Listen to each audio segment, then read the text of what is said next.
Halo semuanya, di sini kami akan menjelaskan mengenai conformity. Tahukah kamu apa itu conformity? Conformity adalah suatu bentuk social influence di mana individu mengubah sikap dan tingkah lakunya agar sesuai dengan norma sosial.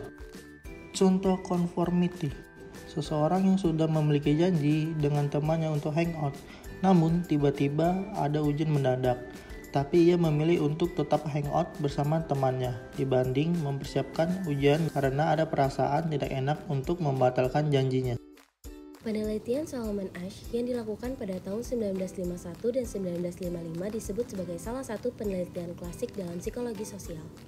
Partisipan dalam penelitian ini diminta untuk menentukan satu dari 3 alternatif garis yang ada yang paling mendekati dengan garis standar yang ditampilkan. Dari penelitian ini, sebesar 76% dari subjek setidaknya pernah menyesuaikan jawabannya dengan jawaban yang salah. Kesimpulannya adalah bahwa tekanan dari kelompok sangat besar pengaruhnya dalam menetapkan penilaian atau pembuatan keputusan individu dalam kelompok.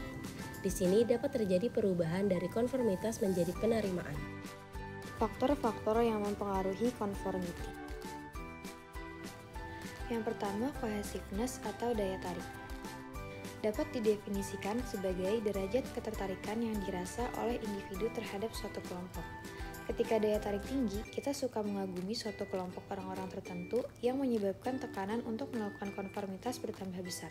Sebaliknya, ketika kohesivitas rendah, tekanan terhadap konformitas juga rendah. Singkatnya, cohesiveness atau kohesivitas yaitu kita menerima pengaruh dari orang-orang yang kita sukai. Yang kedua, besar kelompok. Ada 2 pendapat, yaitu yang pertama, semakin besar kelompok, maka semakin besar peluang konform. Artinya, semakin besar kelompok tersebut, maka semakin besar pula kecenderungan kita untuk ikut serta. Sedangkan pendapat yang kedua, semakin kecil kelompok, maka semakin kecil peluang konform. Maksudnya adalah karena jumlahnya sedikit, maka anggotanya akan saling mengenal satu sama lain sehingga individu akan konform karena tidak ingin terlihat berbeda dengan yang lain. Faktor yang ketiga yaitu tipe-tipe norma sosial. Yang pertama, norma deskriptif, yaitu norma yang hanya mendeskripsikan apa yang sebagian besar orang lakukan pada situasi tertentu. Yang kedua, norma injungtif, yaitu norma yang menetapkan apa yang harus dilakukan, yaitu tingkah laku apa yang diterima atau tidak diterima pada situasi tertentu. Faktor seseorang tidak terpengaruhi conform. Yang pertama, self-control, merupakan kemampuan seseorang untuk mengontrol tindakan atas dirinya sendiri sebagai bentuk pengendalian emosi. Yang kedua, self-esteem, kondisi di mana seseorang merasa bahwa dirinya berharga, maka ia akan meninggalkan sesuatu yang tidak penting.